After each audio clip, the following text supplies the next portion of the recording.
Muy, muy buenos días a todos.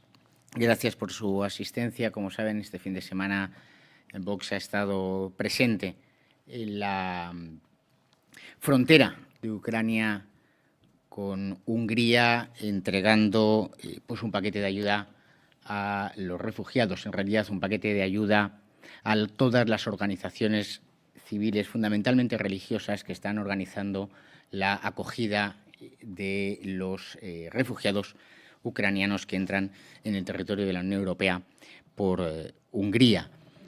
En ese conflicto brutal en el que además vemos como en este caso el gobierno húngaro se está haciendo esa primera acogida de los refugiados con las ayudas solidarias. En este caso, pues fueron los que estamos aquí en esta sede de Vox y también quienes están trabajando en la delegación de Vox en el Parlamento Europeo, pero fundamentalmente de europeos, de personas de a pie que están colaborando y activando la auténtica solidaridad europea, porque no son grandes los fondos que envía la Open Society de Soros para ayudar a los refugiados ucranianos, ni tampoco las grandes compañías están haciendo grandes aportaciones a la recogida de ucranianos. Esa es la primera referencia al respecto de la invasión de Rusia por Ucrania. Y la segunda, pues la preocupación que tenemos, por supuesto, con todas estas noticias que están surgiendo a propósito de las eventuales masacres de civiles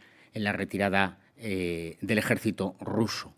Es un tema muy preocupante en el que creo que las organizaciones internacionales como la Organización de Seguridad y Cooperación al Desarrollo debería estar allí investigando y no, como ha estado este fin de semana, intentando ingerir e influir en el resultado electoral en Hungría. Y con esto paso al segundo punto. Mi felicitación a Fidesz, mi felicitación al presidente Orbán por reeditar una amplia mayoría en el Parlamento húngaro que consolida, por supuesto, como ha señalado Patricia, la opción política, la alternativa también en el ámbito europeo de una Europa distinta a esa Europa globalista, esa Europa federalista, la Europa de los oligarcas y de los burócratas de Bruselas. Y digan, y esto no son frases hechas, porque pues pudimos estar este fin de semana como observadores electorales en nombre del Grupo de Conservadores y Reformistas Europeos y vimos también como la OSCE, los grupos de izquierda de toda Europa acudieron a Hungría a intentar encontrar el fraude electoral. Y yo les voy a decir cómo se vota en Hungría. En Hungría llega el votante con su carnet de identidad, con su doble carnet, porque hay un doble chequeo. Uno lleva el carnet de identidad y luego un carnet especial de empadronamiento que garantiza el domicilio en el que uno vota. Se le marca en la lista del censo electoral, firma personalmente que va a votar, recoge las papeletas que se sellan en ese mismo momento por un sello oficial de la Administración Electoral y vota todo el mundo dentro de una cabina electoral y luego deposita su voto en la urna. Los de las élites de Bruselas van a seguir buscando el fraude, pueden estar años buscando el fraude.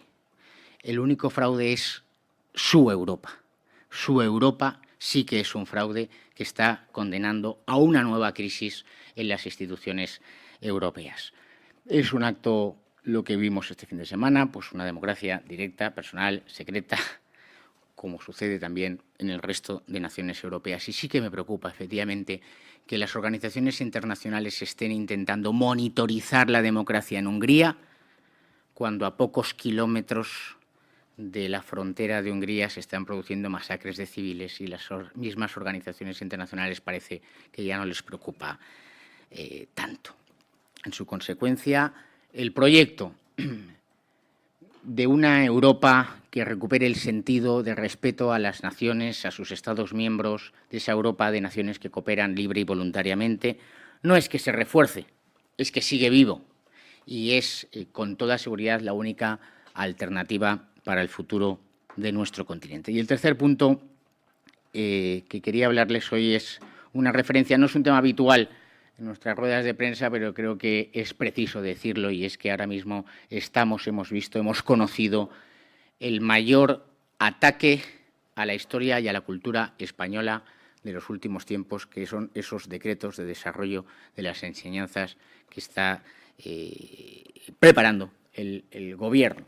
Un Gobierno que dice que España nace en el año 1812, porque la historia de España va a empezarse a estudiar a partir de 1812. España no existía, al parecer, en 1492. No existía cuando el Concilio de Trento, no existía cuando se evangeliza América, no existía cuando se reconquista durante 8 siglos el territorio ante la invasión musulmana, no existía en el Concilio de Toledo, no existía la Hispania romana, no existía nada de esto.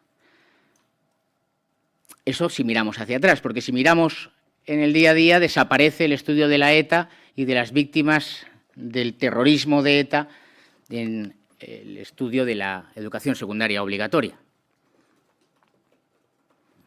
España no existía para ellos antes de 1812 y, en cualquier caso, hay que eludir todo el conocimiento de aquello que puede confrontar con un Gobierno que ha pactado y que tiene como socio principal a los herederos políticos de la banda terrorista ETA. Y una tercera nota, podríamos seguir una tercera nota, y es que desaparece el estudio de la filosofía. Vamos, que nos quieren tontitos, pero tontitos de verdad. Cuando Vox en sus mítines, yo mismo y muchos líderes de Vox han dicho que tenemos un Gobierno que nos quiere desarraigados, que nos quiere sin historia, que nos quiere sin futuro, que nos quiere separados de nuestras familias y separados de nuestra nación, parte de los medios, no los aquí presentes, parte de los medios dicen, esto es un meme, esto es una... No, esto es la realidad. La realidad que luego la trasladan al Boletín Oficial del Estado, que es el desconocimiento de la historia de España, el desconocimiento de la cultura europea, el desconocimiento de lo que ha supuesto la civilización occidental. Ya aquí ya, efectivamente, no habrá que hablar de Grecia, ni de Roma, ni de San Agustín, ni de Santo Tomás, ni de Descartes. ¿De qué vamos a hablar? Supongo que con Popper y la teoría de las sociedades abiertas ya tiene suficiente. Con eso ellos ya pueden construir su modelo.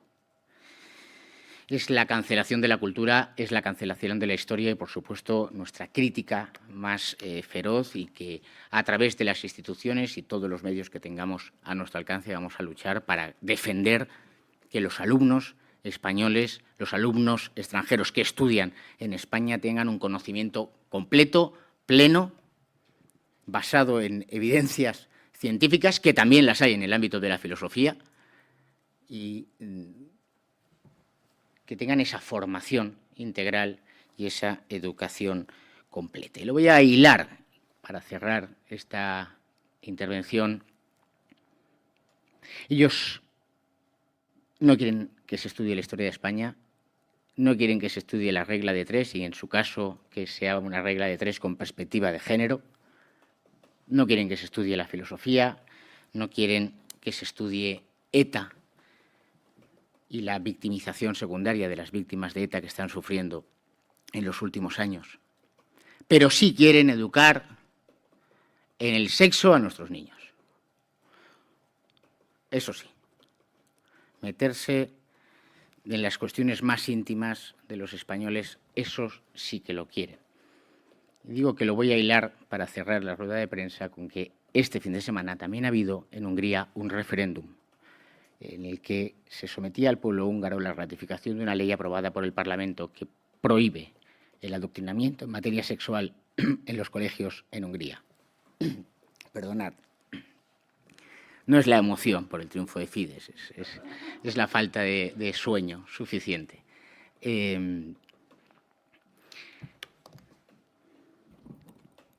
Y para que ya me crucifiquen. Ese referéndum fue solicitado por la oposición de izquierdas en Hungría. Y cuando llega el referéndum y se les dice, perfecto, vamos a pedir al pueblo húngaro que vote, la misma oposición de Hungría que pedía un referéndum sobre esa ley llama a sus votantes y a todos los húngaros a que no vayan a votar. Por supuesto que hay que dar, en ocasiones, lecciones de democracia. Por supuesto que hay que hacerlo. Hay que explicarles lo que es la democracia, hay que explicarles lo que es la soberanía. Aunque, claro, como han eliminado los estudios de filosofía, pues no podrán estudiar a Bodino ni a nadie que les explique lo que es la filosofía política moderna. Muchísimas gracias y ahora, por supuesto, quedo a disposición de sus preguntas. Gracias.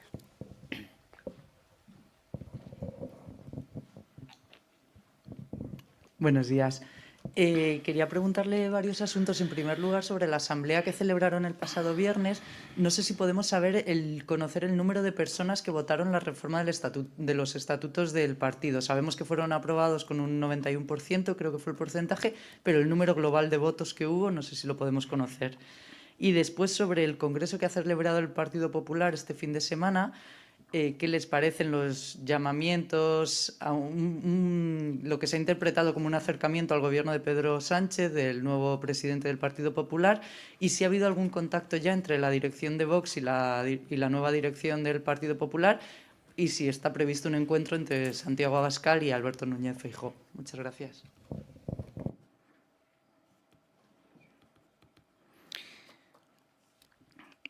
Vayamos por partes. Yo creo que los datos del número total de votos no los hemos dado nunca y no sé si se pueden dar.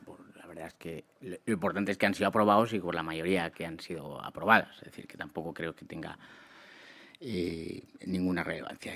En cualquier caso, pues la hablaremos con los de comunicación pero vamos, es un dato de verdad. Creo que irrelevante. En segundo lugar, sí que es más importante lo que al respecto del Congreso del Partido Popular este fin de semana. Y, por supuesto, si yo ahora dijese otra cosa de lo que he dicho, le sorprendería y sería titular. Y yo quiero otros titulares esta mañana, con lo cual no voy a dar ningún titular. Yo creo que el Partido Popular ha dejado meridianamente claro que no tiene meridianamente claro cuál es el futuro que quiere para España. Nosotros sabemos perfectamente que no vamos a votar jamás con la izquierda. No vamos a pactar jamás con esta izquierda. No vamos a pactar jamás con el separatismo ni con esos regionalismos que quieren ser separatistas. Del conjunto de declaraciones y de informaciones que hemos podido conocer, pues vemos que en el Partido Popular sigue abierta esa tensión entre unos y otros, entre quienes quieren apostar por un posible pacto con el gobierno socialista y quienes quizá prefieren una alternativa con Vox. Son ellos los que tienen que resolver ese entuerto. Nosotros estamos aquí en la tranquilidad, en el convencimiento de que es posible esa alternativa, pero esa alternativa tiene que ser todos los días y sin ceder en ningún momento a la tentación de estar bajo el paraguas de lo políticamente correcto y del gobierno de Sánchez. En cuanto a si hay encuentros, si ha habido un encuentro, habrá un encuentro, creo que lo más importante es que se ha reunido el Comité de Acción Política de Vox.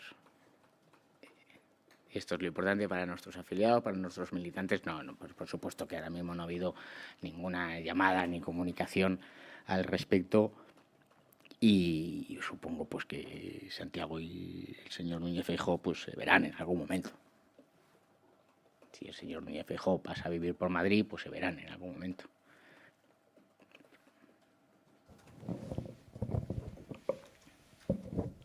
Hola, buenas, ¿qué tal? Yo quería preguntarle también por la Asamblea General de este viernes. Quería saber si nos pueden detallar cuáles han sido los cambios aprobados en los estatutos, más allá del porcentaje y, bueno, eso, qué cambios se han introducido. Bueno, pues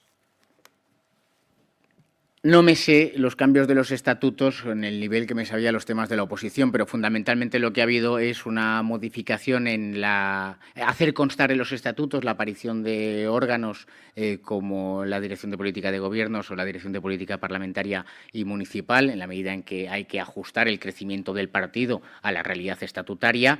Y ha habido también una modificación en cuanto al procedimiento para la designación de los presidentes provinciales y comités ejecutivos provinciales.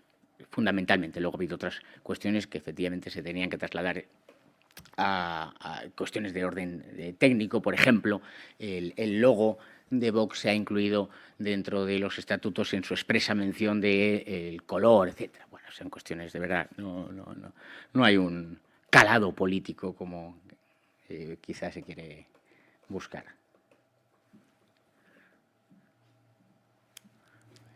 Sí, buenos días. Quería insistir en las preguntas de mi compañera.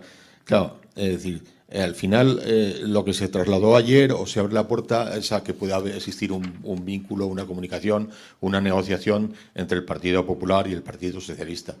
Y ustedes, su líder, una de las, yo creo que de las frases más repetidas durante los últimos meses es distancia infinita con el Partido Socialista. ¿Cómo se va a conjugar si hay esa aproximación entre el Partido Popular de Feijóo al PSOE y el gobierno entre populares y Vox en Castilla y León? Claro, para nosotros no es difícil conjugar eso, salvo que el Partido Popular se vaya con el Partido Socialista, porque si tenemos distancia infinita con el Partido Socialista, se nos van a alejar hacia el infinito. Pero estamos convencidos de que eso no va a suceder, porque los españoles no quieren eso, mayoritariamente. Entonces, si el Partido Popular pretende estar, aunque no sea al 100%, en un porcentaje determinado, en el sentido común, eso no se va a producir. Sí que me preocupa más, o que tengo cosas que decir, algo en lo que no estamos de acuerdo. Pues no estoy de acuerdo en hacer guiños a los sindicatos, a UGT y Comisiones Obreras, a los sindicatos de las mariscadas, a los que en la mayor crisis energética y de precios que se ha producido en los últimos 30 años en España no han salido a la calle a manifestarse, sino que han salido a manifestarse a favor del Gobierno. En cuanto a lo otro, pues de verdad, que es que yo creo que el Partido Popular está en esa encrucijada, que está abierta y además lo han hecho con muchísima transparencia en este Congreso. Están en una encrucijada y tendrán que tomar sus decisiones. Lo que todo el mundo tiene que saber, no solo nuestros afiliados y simpatizantes, sino todos los españoles, tienen que saber que nosotros seguimos en el mismo sitio que estábamos el viernes anterior al Congreso, el lunes anterior al Congreso, el lunes posterior y donde vamos a estar siempre, que es en construir la alternativa al Gobierno de Sánchez. Porque es una exigencia nacional, como he dicho muchas veces, y es una exigencia de los españoles del sentido común, de esas clases populares, de esas clases medias, de esos profesionales liberales que ahora mismo están absolutamente al borde del colapso. Para ellos tenemos que hacer política, no para los sindicatos de clase ni para hacer guiños a un bilingüismo cordial de difícil explicación, y sobre todo si pensamos en esos alumnos catalanes que en el patio les prohíben hablar español. Yo creo que la cordialidad la debemos tener, por supuesto, entre todos los que sentimos y somos españoles.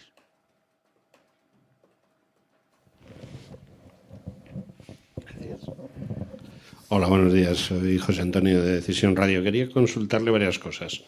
La primera es, la valoración sobre las elecciones húngaras es fácil, porque 1 de cada 2 húngaros ha votado a Viktor Orbán, pero eso va a hacer de que suban un escalón más en su unión con esos partidos europeos que quieren lo mismo que ustedes. Es decir, se van a plantear también nuevos retos con sus socios europeos.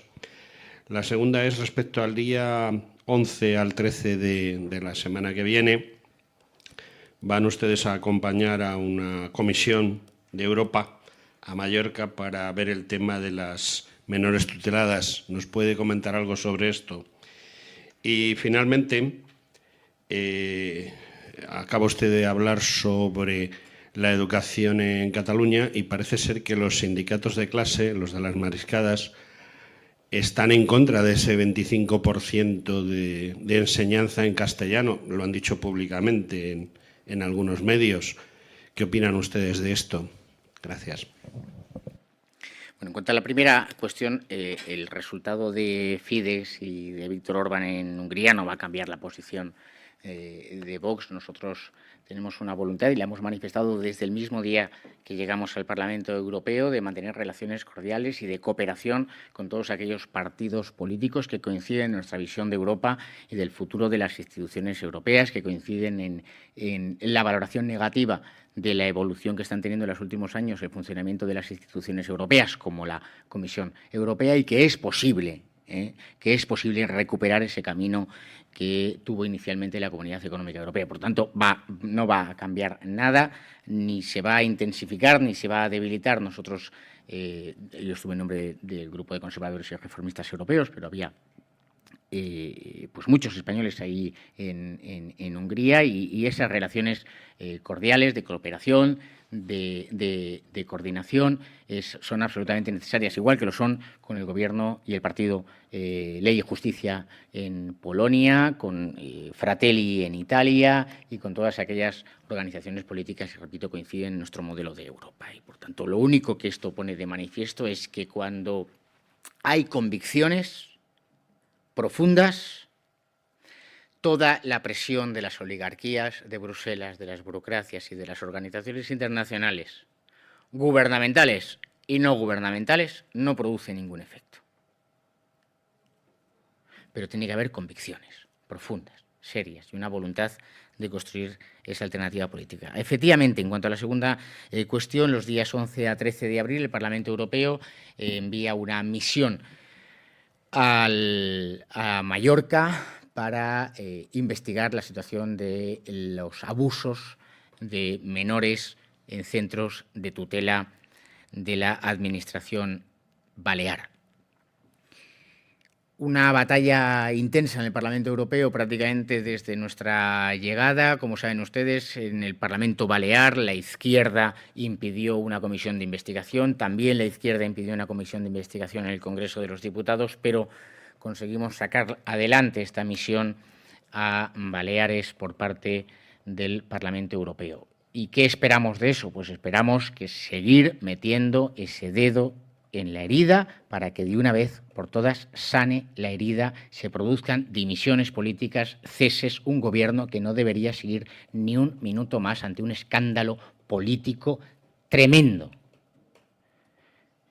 que es una situación de abuso, de sometimiento a delitos contra la libertad sexual con menores tuteladas, la utilización de mafias y el silencio por parte de la Administración pública. Y ahí estaré personalmente como representante del Grupo de Conservadores y Reformistas europeos e intentaremos, por supuesto, que se obtenga, como se va a obtener en el ámbito de la misión de investigación sobre las víctimas de ETA, una resolución contundente que pueda contribuir al cese de todo el gobierno balear, ya que efectivamente dignidad no tienen para haberse ido a su casa voluntariamente. Y en cuanto a la tercera cuestión, pues ¿qué le voy a decir yo de UGT y comisiones obreras en Cataluña? Si en su pregunta está la respuesta.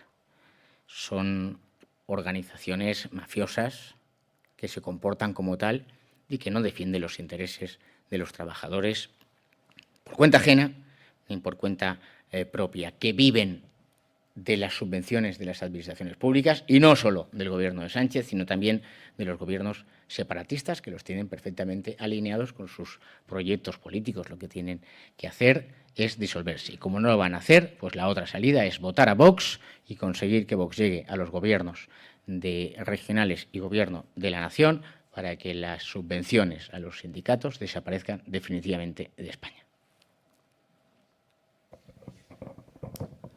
Muy buenas tardes, señor Buscadé. Miguel Gutiérrez para El Toro Televisión. ¿Cree usted que la gran victoria de Orbán es sintomática de lo que está pasando no solo en Hungría, sino en el resto de Europa, que las fuerzas antiglobalistas, patrióticas y, al fin y al cabo, de un tono conservador, pues están ganando a pasos agigantados presencia en toda Europa? Eso por un lado. Y, en segundo lugar, ¿qué espera Vox de la comparecencia de Zelensky en el día de mañana en el Congreso de los Diputados?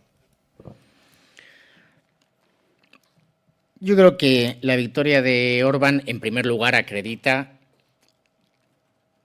que las políticas desarrolladas por Fidesz y por su gobierno durante estos 12 años han sido buenas para el pueblo húngaro.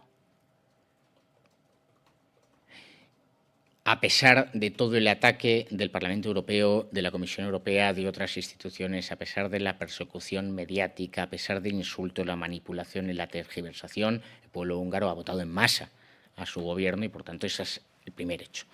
Pero lo que sí que creo que acredita es el agotamiento de un discurso político.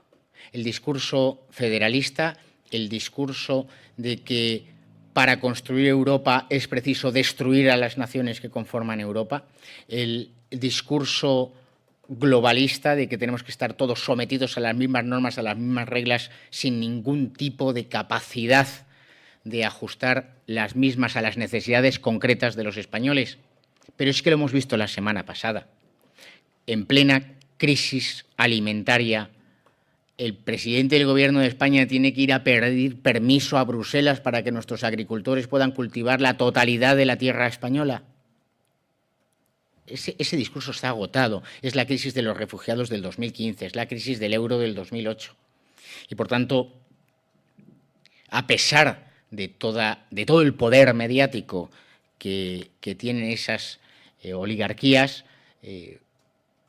los pueblos de las naciones europeas pues se van levantando y a medida que surgen alternativas políticas, como en España Vox o en Italia Fratelli, pues se van sumando a esa alternativa política de saber que el futuro de Europa es el futuro de sus naciones y que el futuro pertenece a los patriotas, el pasado perteneció a los globalistas y es un discurso que se agota permanentemente. En cuanto a la declaración de Zelensky, bueno, pues más que lo que esperamos, pues esperamos que sea un discurso pues de reclamar, por supuesto, la ayuda, la colaboración de España como Estado miembro en el cumplimiento de las sanciones que se aplican y de todas las medidas que se han aplicado. Pero más que lo que yo espero o que esperamos de Zelensky es una reflexión política, y es que Zelensky viene porque ha reclamado su presencia el grupo parlamentario de Vox en el Congreso y que es uno de los últimos parlamentos a los que viene a acudir. España debería ser al menos la cuarta nación en capacidad de poder político en el ámbito de las instituciones europeas y, sin embargo, han tenido que pasar varias semanas para que Zelensky comparezca ante el Congreso de los Diputados, y eso acredita la pérdida absoluta de relevancia política de España como consecuencia de las políticas de Sánchez.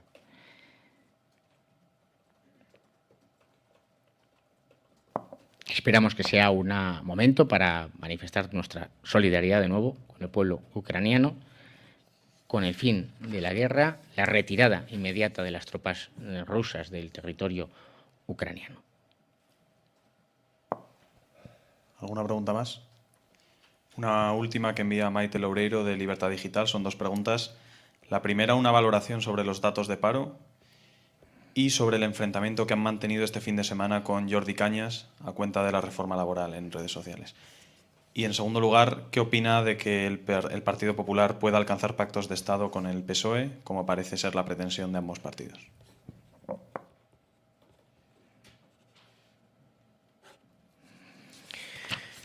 Bueno, pues en cuanto a la primera cuestión relativa a los datos de paro, pues los datos de paro no son buenos.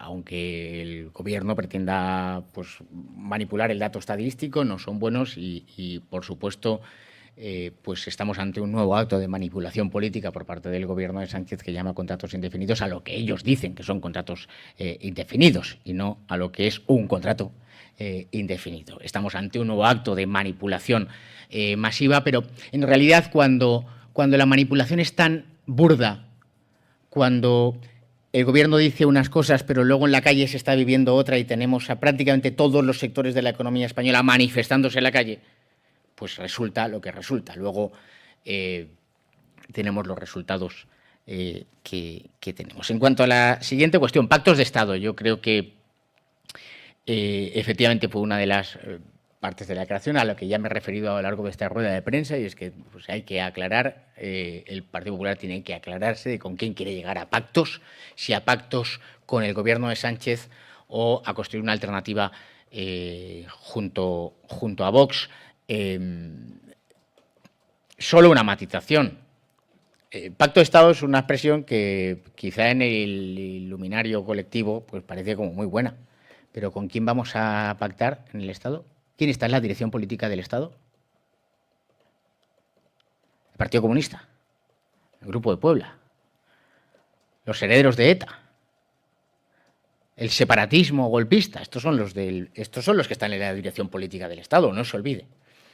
A mí me gustaría más tener un pacto de nación, de alternativa nacional, de alternativa social, para poner fin a estos años de gobierno de Sánchez y establecer un gobierno que ponga todas las fuerzas de la nación a trabajar y que trabaje por la prosperidad, la libertad y la propiedad de los españoles. Y en cuanto a esa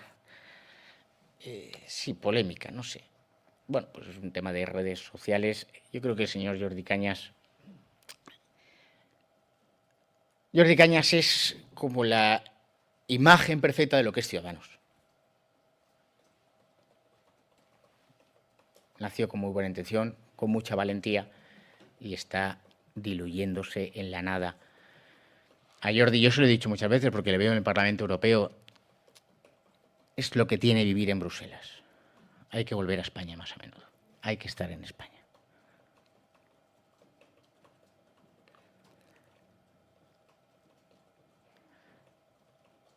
Inaceptable el ataque que hizo a nuestra compañera y amiga Macarena Olona. Inaceptable. Inasumible. Más aún, si eso se hubiera producido, que un político de Vox macho se ataca por su condición sexual a una política mujer, hembra, de un partido de izquierdas, estaríamos ante una noticia en todas las portadas y en todas las televisiones. Pero, sin embargo, como es Macarena y es de Vox, pues se le puede atizar y mandarla a fregar.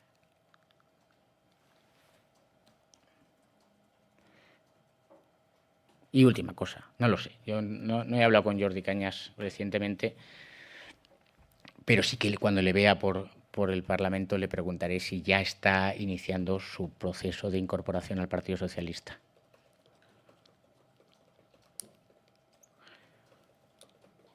Todo el mundo se está recolocando, que es legítimo y muy humano, ¿eh?